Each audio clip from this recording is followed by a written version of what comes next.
This week we'll be watching Simone and then discussing ideas that it inspires. See you on the other side.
I greatly enjoyed this movie. This has to be one of my favorite movies. I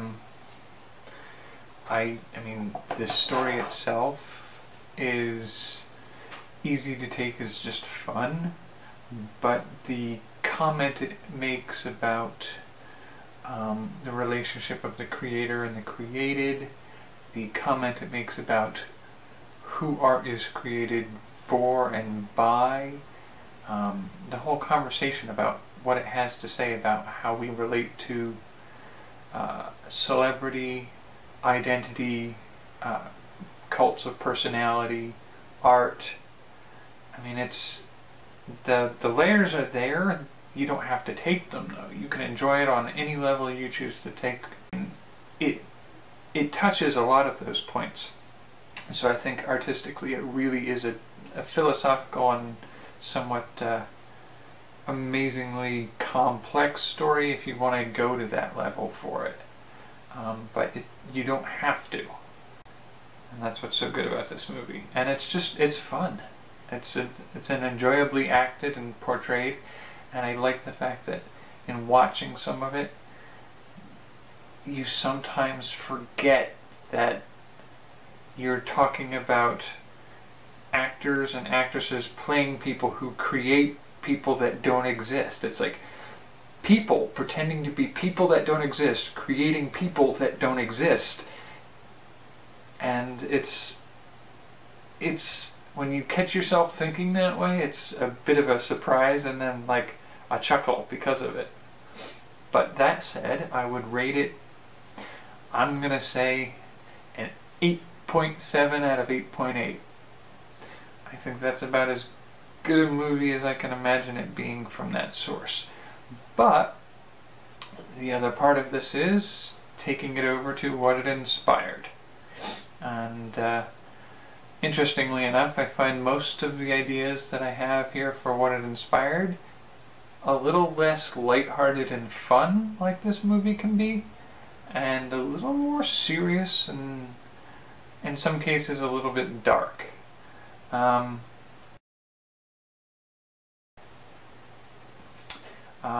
Surrogate body for a disabled person in the form of what other people think is a robot.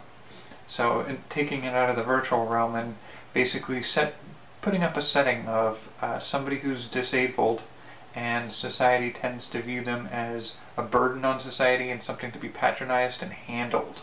But this person knows they have something to offer the world, and somehow either creates or comes into possession of essentially something like an exoskeleton in which somebody can be stowed away inside of it, and it looks and functions like a robot to anybody observing from the outside world. And through this means, this person, with an arrangement with a friend who runs their business, is sort of seen as a breakthrough and a marvel of technology and an invaluable contribution to society, whereas as a human being they've always been seen as a burden and not given the chance to contribute.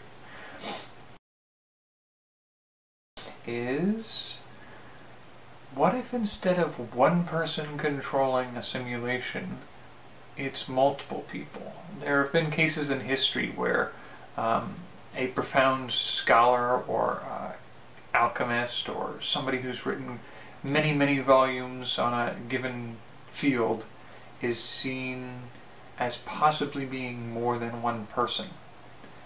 And they've all contributed under this pseudonym of this person, and they're all taken now to be the same person.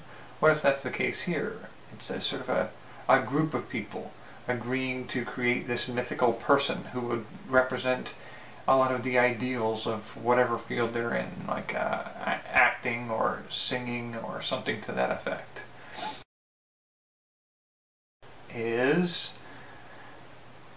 What if the simulation reveals the director's true self? What if the director is bitter and fed up with actors because he knows he can express more emotion and more correctly act out a role than all these people who do slipshod performances, and yet he's just not fit for being on the screen? Nobody can love the character that this director would portray. So when he gets the opportunity to do this through a virtual form, and he does it, not only does he find that he's meant to be an actor, not the director, but whatever form he takes as the virtual actor, he realizes is his idealized version of himself. And I think it would be a kind of tragic story to realize as you go on that this is the person you're meant to be, and you can never be that person. You can't get from here to there. So you're left always pretending through some virtual puppetry, and how it might embitter him to the rest of his life, and just watching him slowly implode. What if the virtual person was meant for some other function, and really just like a proof of concept, and it was hacked, and somebody is using that virtual person to create celebrity and in some fashion make somebody who doesn't exist, and the race is on to discover. It's like a mystery. Solve the puzzle of who it is and how they're doing it, and all the while, no matter how much you try to spread the word that this is a fake person, nobody wants to believe you because all the evidence is there. They've seen this person.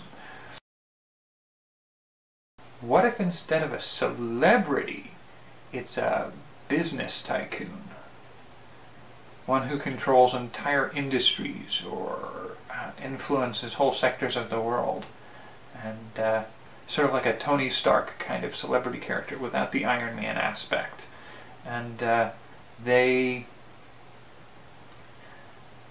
or you could do something like a diplomat, or a psychologist, a teacher, a general for a group of mercenaries or something like that, where the influence is given to this virtual figure who is in fact a puppet for one of the lowest members of the organization, or a civilian, or something to that effect. That's a method I can see of using this concept. This one can be done